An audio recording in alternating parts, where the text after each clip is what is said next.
कहा जाता है, हारे का सहारा बाबा खाटू श्याम हमारा। बाबा खाटू श्याम को भगवान श्री कृष्ण के कलयुगी अवतार क्यों कहा जाता है? कहा जाता है, हारे का सहारा बाबा खाटू श्याम हमारा। बाबा खाटू श्याम को भगवान श्री कृष्ण के कलयुगी अवतार क्यों कहा जाता है? खाटू श्याम को भगवान श्री कृष्ण के कलयुगी अवतार के रूप में जाना जाता है। ऐसा कहे जाने के पीछे एक पौराणिक कथा हाथ है। राजस्थान के सीकर जिले में इनका भव्य मंदिर स्थित, जहां हर साल बड़ी संख्या में श्रद्धालु आते हैं। लोगों का विश्वास है कि बाबा श्याम सभी की मुरादें पूर्ण करते हैं और रंग को भी राजा बना सकते हैं। खाटू श्याम जी की कहानी महाभारत काल से शुरू होती है, जिस वक्त उनका नाम बर्बरीक था। बर्बरीक भीम का पौत्र और घटोत्कच का पुत्र था। बर्बरीक बचपन से ही बहुत वीर योद्धा था, जिसमें अपनी मां से युद्ध कला सीखी थी। भगवान शिव ने बर्बरीक से प्रसन्न होकर उसे 3 अचूक बाण दिए, जिसकी वजह से बर्बरीक को 3 बाणधारी कहा जाने लगा। उसके बाद अग्निदेव ने उन्हें एक तीर दिया, जिससे वो तीनों लोकों पर विजय प्राप्त कर सकता था। जब बर्बरीक को पता चला कि पांडवों और कौरवों के बीच युद्ध अटल है, तो वो महाभारत युद्ध का साक्षी बनना चाहता था। उसने अपनी मां को वचन दिया कि वो युद्ध में भाग लेने की इच्छा रखता है और वो हारने वाली सेना की तरफ से लड़ना चाहता है। इसके बाद बर्बरीक वो नील घोड़े पर सवार होकर 3 बाण लेकर रवाना हो गया।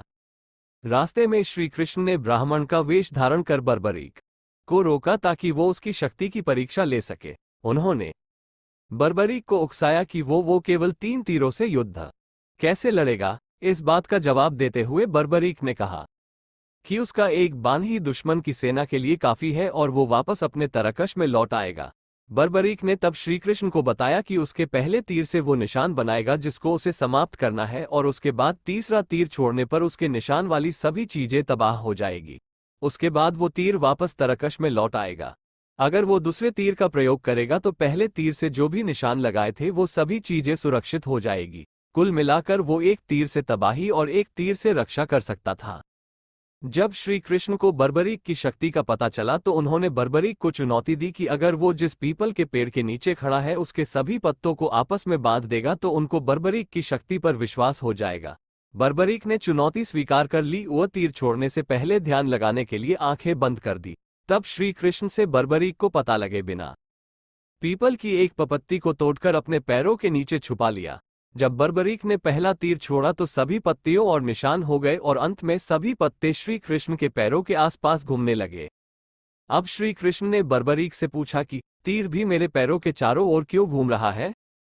इस पर बर्बरीक ने जवाब दिया कि शायद आपके पैरों के नीचे एक पत्ती रह गई है और ये तीर उस छुपी हुई पत्ती को निशाना बनाने के लिए पैरों के चारों ओर घूम रहा है। बर्बरीक ने श्री कृष्ण से कहा, ब्राह्मण राज, आप अपना पैर यहाँ से हटा लीजिए, वरना ये तीर आपके पैर को भेद देगा। श्री कृष्ण के पैर हटते ही उस छुपी हुई पत्ती पर भी निशान हो गया। उसके बाद बर्बरीक के तीसरे तीर से सारी पत्तियां इकट्ठी हो गई और आपस में बंध गई। तब श्री कृष्ण ने समझ लिया कि बर्बरीक के तीर अचूक है, लेकिन अपने निशाने के बारे में खुद बर्बरीक को भी पता नहीं रहता है। इस घटना से श्री कृष्ण ने यह निष्कर्ष निकाला कि असली रणभूमि में अगर श्री कृष्ण अगर पांडव भाइयों को अलग अलग कर देंगे और उन्हें कहीं छिपा देंगे ताकि वो बर्बरीक का शिकार होने से बच जाए, तब भी बर्बरीक के तीरों से कोई नहीं बच पाएगा।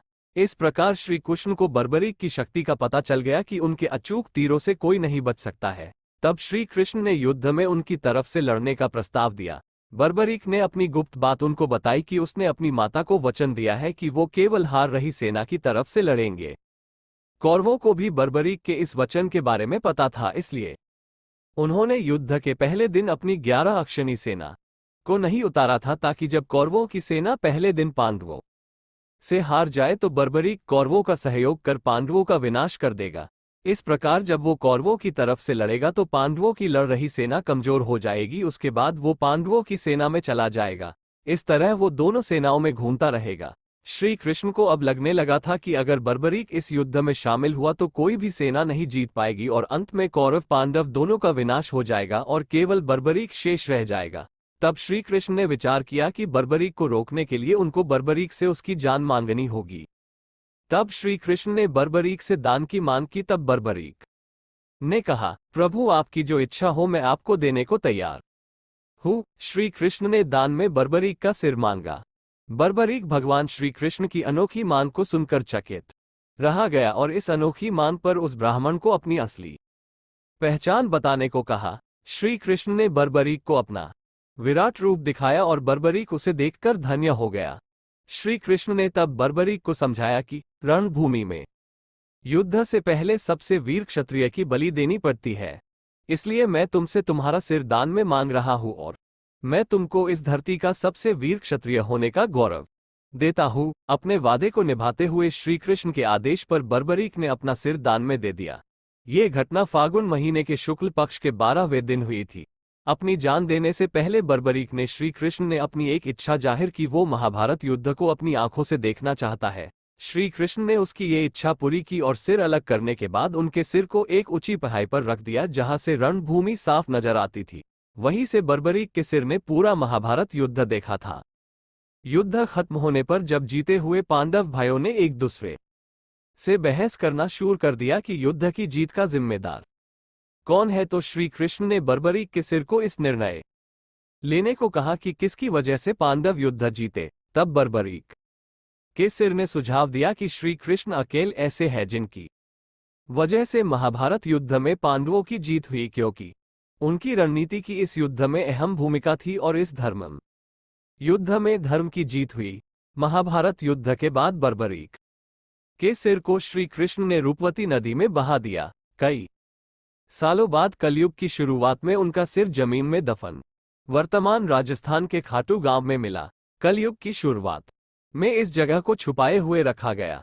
एक दिन उस जगह पर गाय के थन से अचानक उस जगह पर दूध गिरने लगा। इस चमत्कारी घटना को देखते हुए स्थानीय गांव वालों ने उस जगह को खोदा और वो सिर बाहर निकाला। उस सिर को एक ब्राह्मण को सौंप दिया गया जिसने कई दिनों तक उसकी पूजा की जब तक कि कोई चमत्कार न हो जाए।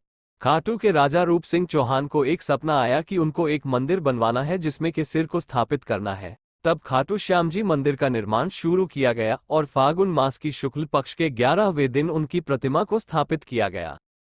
ये खाटू श्याम जी मंदिर रूप सिंह चौहान ने 1027 ईस्वी में बनवाया था, जब उनकी पत्नी को भी जमीन में दफन उस सिर का सपना आया था। वो जगह जहां से उस प्रतिमा को निकाला गया उसे श्याम कुंड कहते हैं। 1720 ईस्वी में दीवान आभा सिंह ने इस मंदिर का पुनर्निर्माण करवाया। तब से ये खाटू श्याम जी मंदिर उसी स्थिति में है और आज भी उस प्रतिमा की चमक बरकरार है। खाटू श्याम जी आज कई घरों के पारिवारिक देवता है। उनका एक नया मंदिर अहमदाबाद में भी बनवाया गया है जिसे बलिया देव कहा जाता है, जहां पर नवजात शिशुओं को आशीर्वाद दिलाने के लिए माता पिता लेकर आते हैं। दोस्तों, आप लोगों को ये कहानी कैसी लगी कमेंट सेक्शन में बाबा श्याम जरूर लिखना और वीडियो को लाइक, चैनल को सब्सक्राइब करना ना भूलना। जय बाबा श्याम।